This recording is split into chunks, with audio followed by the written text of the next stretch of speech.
Salut tout le monde, bienvenue à ce quatrième vidéo sur le jeu Napoleon in Egypt qui sera publié par GMT Games éventuellement. Dans cette vidéo, nous allons couvrir la séquence de jeu. Ok, alors, Napoleon in Egypt est un jeu qui se déroule sur 9 tours maximum. En fait, le jeu va venir avec 3 scénarios plus une campagne. Fait que, on s'est pas trop cassé le basic. Il y a un scénario comme du début de la campagne qui commence au tour 1 qui finit au tour 3.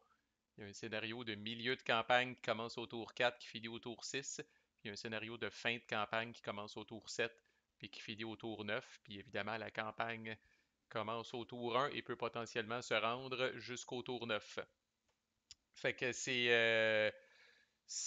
les scénarios vont vous prendre peut-être, honnêtement, une fois que vous avez joué le scénario, là, 1 heure et demie, 2 heures.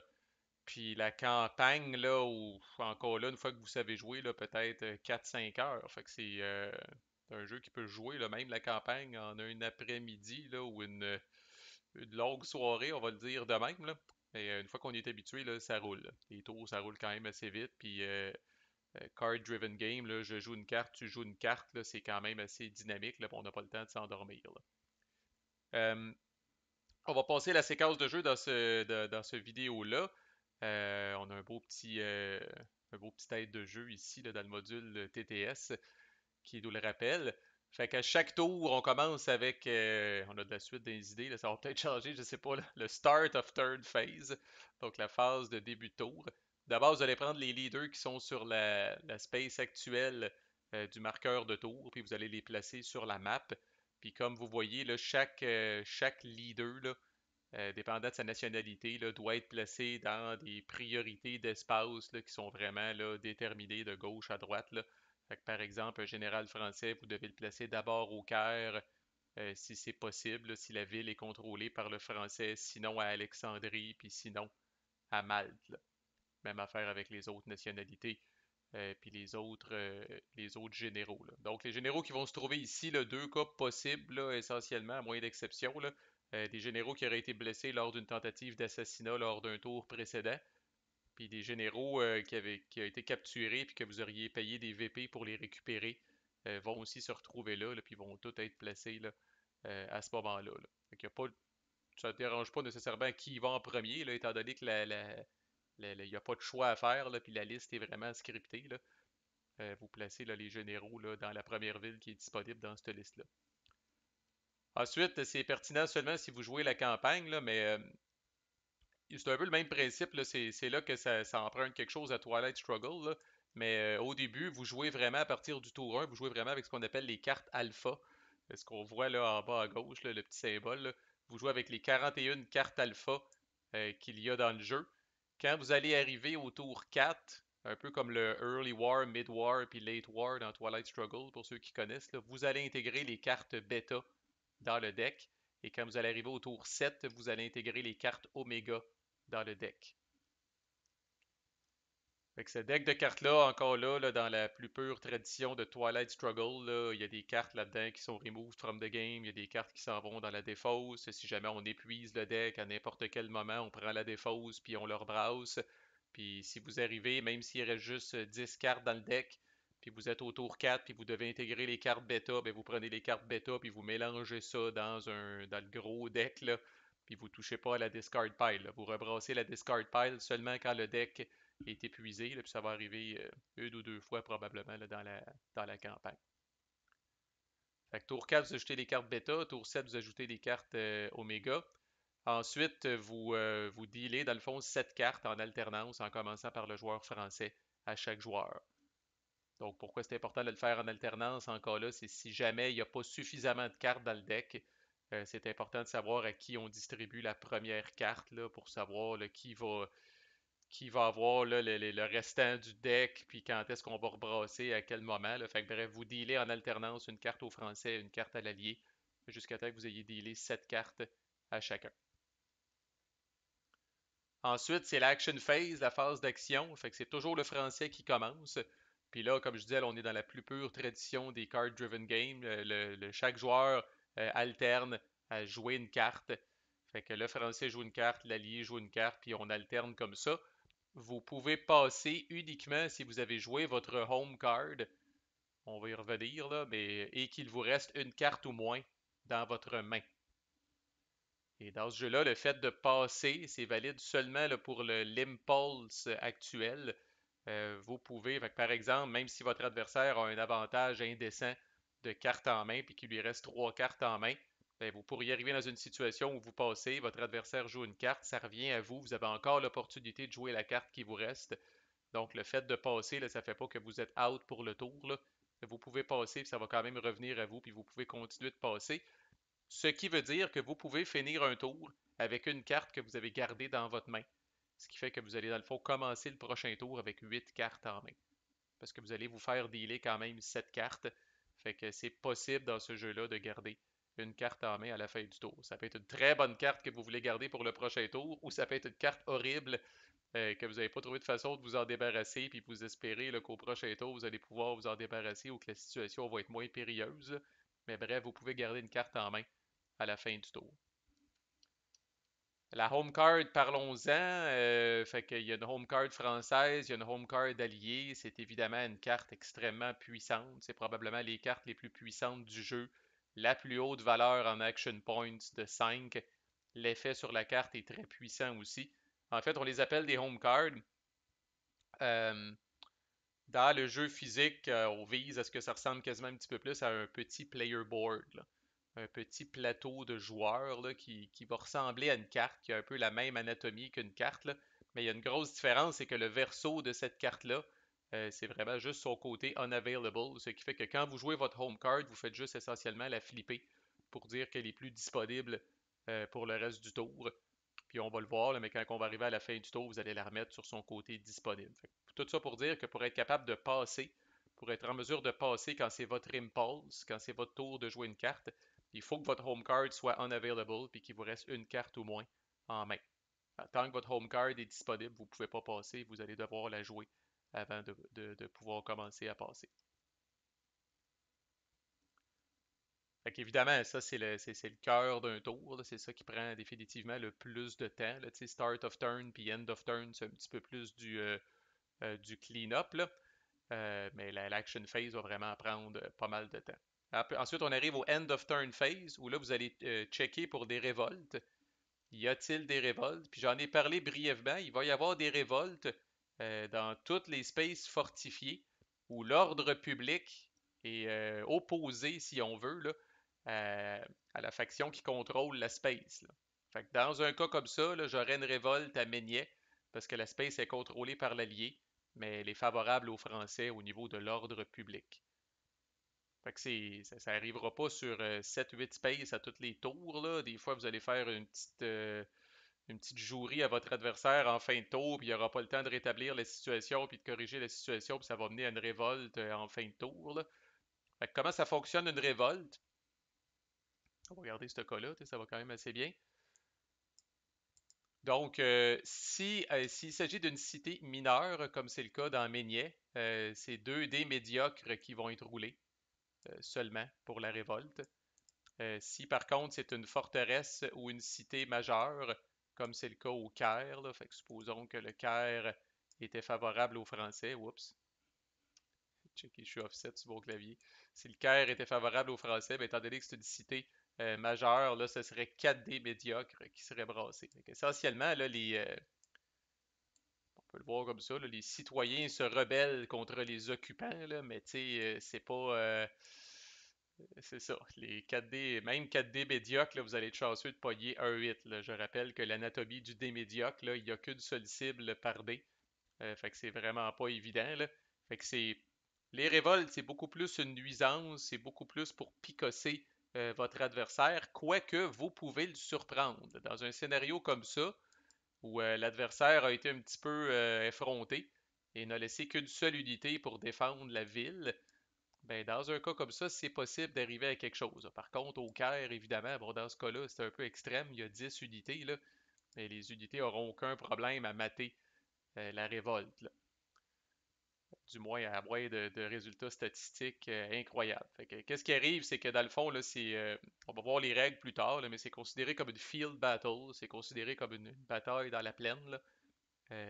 avec les fameux citoyens de la ville qui sont considérés comme des attaquants, puis les occupants qui sont considérés comme des défenseurs. Donc, on va vraiment passer à travers là, la routine de combat d'une field battle qu'on va voir plus tard, avec 2 dés jaunes pour l'attaquant ou 4 dés jaunes pour l'attaquant si c'est dans une cité majeure. Bon, la bonne nouvelle pour le défenseur ou l'occupant, c'est que s'il gagne le combat, ce qui est fort probable dans la majorité des cas, l'ordre public redevient neutre. Il n'y a rien comme de mater une révolte là, pour calmer les ardeurs des gens un petit peu. Là. Donc, l'ordre public redevient neutre. Ça veut dire que si la situation ne change pas au prochain tour, il n'y aura pas de révolte parce que l'ordre public n'est pas contraire à la faction de l'occupant. Par contre, et c'est vraiment, vraiment dramatique, c'est pour ça qu'il faut faire attention puis quand même protéger ces villes adéquatement. Si jamais ce sont le peuple rebelle qui gagne, bon, ben, les troupes qui restent, s'il y a lieu dans le bon esprit d'une field battle, vont devoir retraiter. Et là, vous allez même ajouter des unités. Alors, dans ce cas-là, vous viendriez ajouter une milice française à Meignet. Alors là, c'est le peuple a pris les armes et le peuple garde les armes et occupe la ville. Alors là, Meignet passe du côté français. Là. Dans le cas d'une cité majeure, c'est 2 milices, ou d'une forteresse, c'est 2 milices que vous allez mettre si jamais les révoltés gagnent le combat. Fait que c'est une nuisance, ça force les joueurs à protéger leurs arrières, puis à protéger leurs arrières, je vous dirais, avec plus qu'une unité, parce qu'on ne sait jamais ce qui peut arriver, là, surtout dans les cités majeures. 4D, à un moment donné, c'est pas impossible que vous mangiez 2 hits. Donc, il faut faire attention. C'est pas rare dans les cités majeures qu'on va laisser 2, 3 troupes en arrière. De là, le défi du joueur français qui essaie de progresser avec son fameux bulldozer, mais qui est obligé à chaque fois là, de laisser des plumes derrière lui, puis qui arrive avec une force de frappe là, de moins en moins impressionnante. Voilà pour les révoltes. Ensuite, c'est l'heure des rançons. Donc, s'il y a des leaders qui ont été capturés, je répète que les généraux, vous n'avez pas le choix de les récupérer. Les amiraux, c'est facultatif. Fait que les généraux de votre camp qui ont été capturés, vous n'avez pas le choix. Vous allez payer un nombre de points de victoire égal à son battle rating qui est en haut à gauche. Puis en payant ça, vous récupérez le général, puis vous allez venir le mettre sur la prochaine case du turn track. Donc au début du prochain tour, il va être remis sur la map.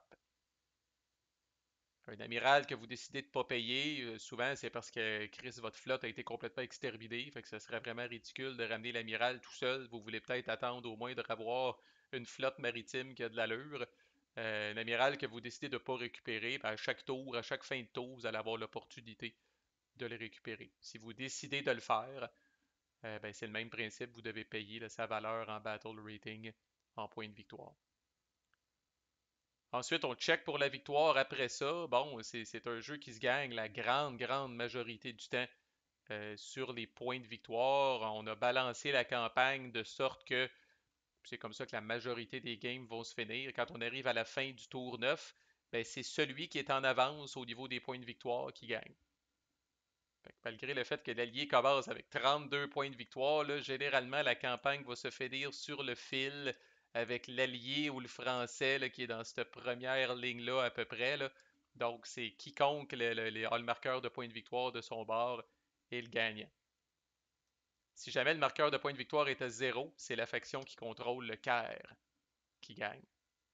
Fait que vous pouvez, même si le marqueur de points de victoire est à 0, vous pouvez quand même le mettre du côté de la faction à ce moment-là qui contrôle le Caire comme rappel visuel que présentement c'est cette faction-là qui gagne. Et dans le scénario incroyable, écrivez-moi si ça vous arrive ever, même si c'est dans 10 ans, dans le scénario incroyable où le marqueur de points de victoire est à 0 et que le Caire n'est pas contrôlé, ce qui est possible, à ce moment-là, c'est un match nul officiellement.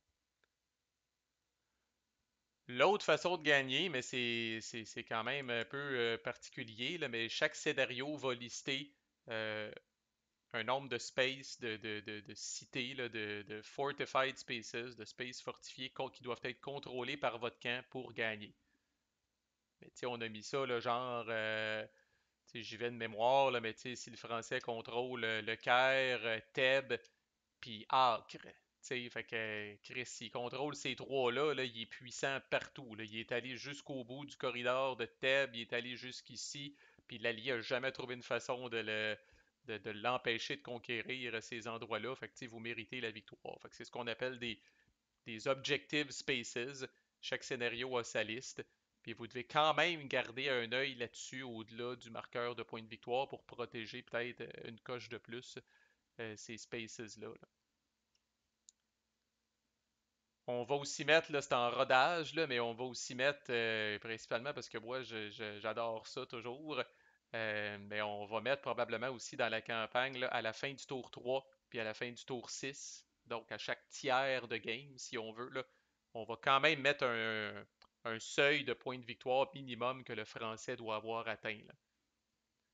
Donc, autrement dit, on veut que si ça va exceptionnellement bien pour le Français à la fin du tour 3, imaginez qu'à la fin du tour 3, là, je ne sais pas, le Français a réussi à ramener le marqueur de points de victoire déjà ici, par exemple. Je dis n'importe quoi, là, c'est extrêmement crisse. Là. Il est comme allé chercher 29 points de victoire dans les trois premiers tours. Ben, le Français pourrait gagner à ce moment-là. Là. Ces niveaux de VP-là, comme je dis, c'est en rodage, là, mais l'idée, c'est qu'à la fin du tour 3, il y ait un check, puis à la fin du tour 6, il y ait un check par rapport à une quantité de points de victoire. On ne veut pas mettre fin prématurément à la game, comme je dis souvent, cette règle-là, c'est pour mettre fin aux souffrances d'un joueur qui, anyway, n'a pas grand chance de s'en sortir tellement son adversaire a eu un départ canon. C'est pour ajouter un petit peu de piquant puis un petit thrill que, que le payoff soit pas nécessairement uniquement à la fin du neuvième tour, là, mais qu'on ait quelque chose pour quoi se battre pour le tour 3 puis pour le tour 6. Ensuite, la mécanique très intrigante là, de récupérer des unités de l'hôpital militaire, je l'ai parlé dans le vidéo précédent, chaque régulier qui se fait tapocher devient un grognard potentiel qu'on met dans l'hôpital militaire. Bon, les grognards restent dans l'hôpital militaire le temps que le français n'a pas atteint au moins le premier niveau scientifique là, de Mykérinos. Puis après ça, il y a Kefren puis il y a Kéops. Et à partir du moment où le français a atteint au moins ce niveau scientifique-là de Mykérinos, là, comme l'indique l'icône à côté, le français va être autorisé à ce moment-là de la fin de tour. Là, il va pouvoir brasser un des verres pour chacun de ses grognards dans l'hôpital militaire. Et s'il pogne une cible, il ramène un grognard, il les ramène en priorité au Caire s'il contrôle le Caire, sinon à Alexandrie. Fait qu'au début, bon, c'est au début, si vous avez fait aucun progrès scientifique, les grognards vont rester là, mais ils restent là, ils bougent pas, ils s'accumulent là. Quand vous avez le premier niveau scientifique, ben là, vous avez une chance sur trois à la fin de tour de récupérer un grognard. Puis plus vous progressez, on va y revenir là, sur la traque scientifique, plus vous avez de chance. Fait que rendu au niveau Kefren, vous brassez un dé bleu. Fait que là, vous avez une chance sur deux de les récupérer. Puis rendu à Kéops, vous continuez de brasser un dé bleu, mais là, comme l'indique l'icône, le carré est bon aussi. Fait que vous avez deux chances sur trois de récupérer vos grognards. Grognards qui, je le répète, sont en quelque sorte la deuxième vie des réguliers puis sont un petit peu moins puissants, là, mais permettent aux Français de récupérer des forces. Ensuite, on flippe les home cards qui étaient nécessairement unavailable rendus là. On les flippe là, du côté euh, disponible. Il y a une petite phase de clean-up où on discarte certains marqueurs, on flippe les marqueurs de la patrie en danger, qui est un peu l'équivalent de la Space Race, là.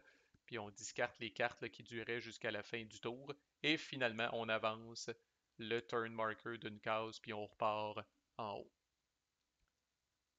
Donc voilà à quoi ressemble la séquence de jeu de Napoléon en Égypte.